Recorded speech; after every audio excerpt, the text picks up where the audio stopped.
You've seen it in spy pics, you've seen it in digital renderings, you've even seen it under very funky camouflage. But this is it. This is the production-ready Skoda Slavia, and it's coming in early 2022 to take on the Honda City. Before we get into the finer points, the very first thing to talk of is just how large and substantial the Slavia is in look. It's significantly larger than the Skoda Rapid it'll replace and is actually closest in size to the 5th gen Honda City. A quick spec check will tell you that the Slavia is the widest in the segment by a few millimeters and only a few millimeters down on the Honda in length and height. The Slavia also boasts of a class-leading 2651mm wheelbase, though that's all of 1mm longer than the Maruti Ciaz's wheelbase. That the Slavia immediately registers as a large car is a very good thing, especially in a segment where image counts for a lot. Styling is crisp and European and very attractive. Frontal styling is expectedly new age Skoda and very modern in look. I love these headlights. They get these very prominent LED DRLs with crystalline detailing lower down. There's a lot of chrome, which is something that works in India but is not necessarily to all tastes. I also really like how the headlights just fuse into this large grille that enhances the visual width of the Slavia. The large surround for the air dam only helps to this end, and the contours on the bonnet also add mass to the face. The highlights at the sides include these crisp lines that run all the way to the back, and of course this coupe-like roofline, which is very distinctive for this class of car. Now if you look, there's a lot of space between the body and the ground, and while Skoda hasn't given us the actual ground clearance figure, it could be best in class. That being said, there's also this big gap between the bodywork and the tires. Now these are 16-inch rims. They are quite attractive, but they don't quite fill out the wheel arches. So Skoda, could we have 17 inches please? Before I get lost in imagining a Monte Carlo or maybe even a Slavia RS with larger rims, let's cut to the show car's tail section. At the back, there's a clear visual link to Skoda's other sedans like the Octavia and the Superb. And what's really nice is that crystalline effect on the taillights. You also get a lot of chrome on the base of the bumper that adds a look of premiumness to the Slavia. But if there's one thing that really distinguishes the Slavia in this segment, it's what lies under here. 521 liters of luggage space. The boot lid opens like a conventional sedan's and isn't a hatchback as on the Superb and Octavia, but what does link the Slavia to the other Skoda sedans is its ginormous boot. That 521-litre luggage capacity is best in class, and there's space for the largest of suitcases. Your Slavia will also come handy on house-moving missions. Its rear seats split 60-40 and fold down to enhance room to 1050 litres. Is the Slavia your kind of mid-size sedan? Let us know in the comments section, and if you haven't already, do please like the video and subscribe to the Autocar India channel. Over to the interior. Your Skoda Slavia interior experience starts with a very reassuring sound on door shut. And that is one of the traits of Skoda's cars in India.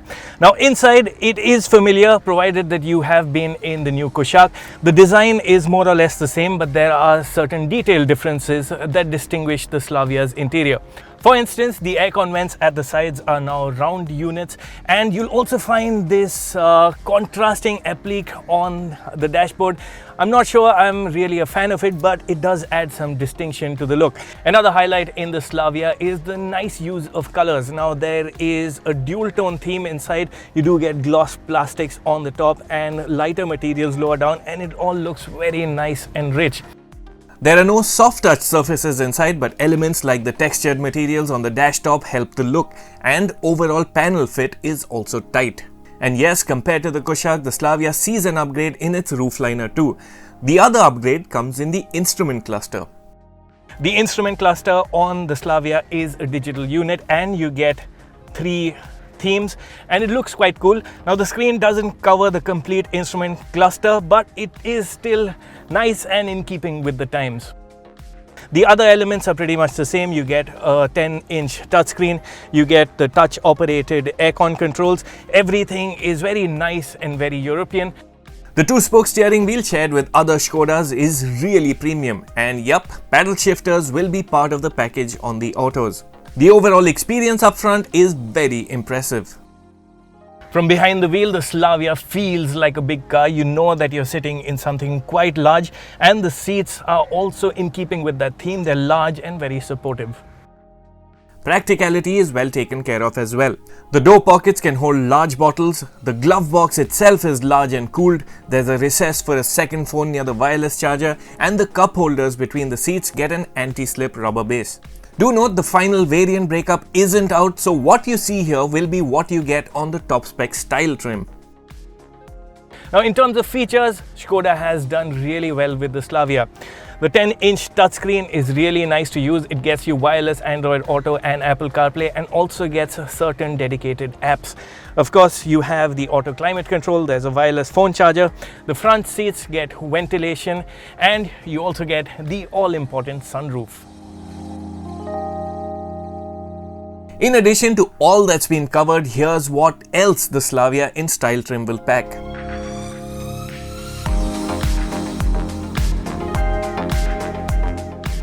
We do hope Skoda will upgrade that relatively low-res reverse camera before the Slavia goes on sale.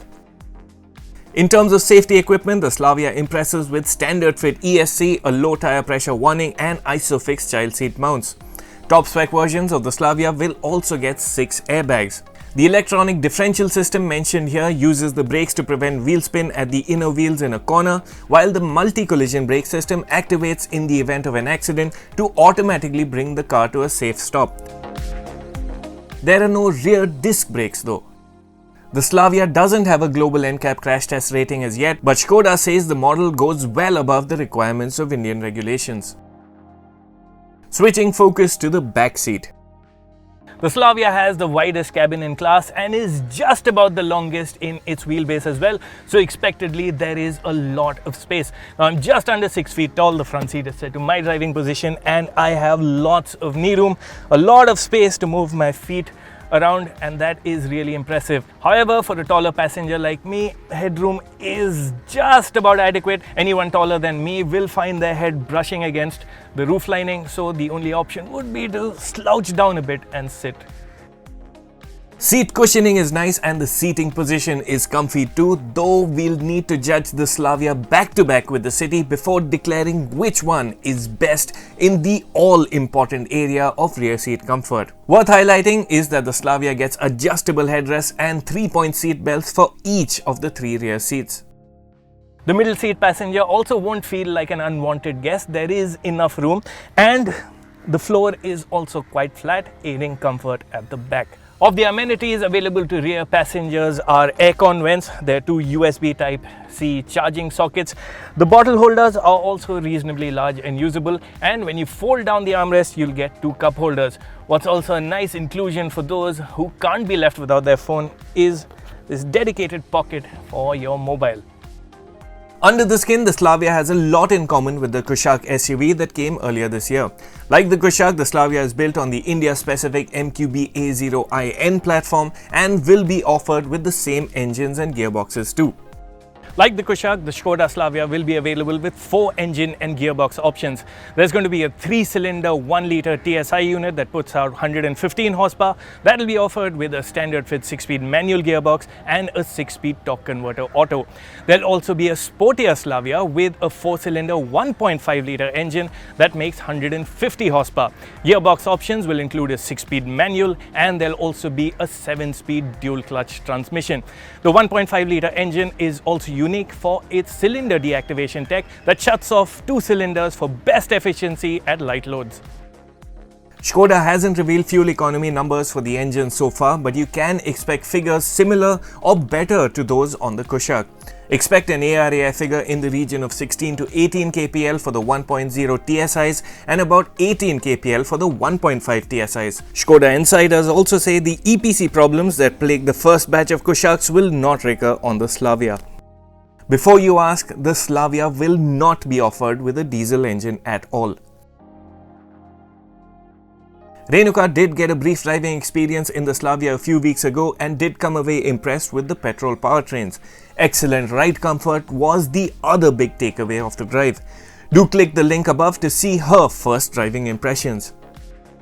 And no, that flashy camouflage won't be on offer. The Slavia will be offered in 5 shades, namely carbon steel, brilliant silver, candy white, tornado red and this unique crystal blue. So to recap, the Skoda Slavia will go on sale in early 2022. Prices are expected in the 10 to 16 lakh rupee bracket and Skoda has already opened pre-bookings for this model. Come 2022, this is going to be one of the cars we'll be itching to get behind the wheel of. Stay tuned.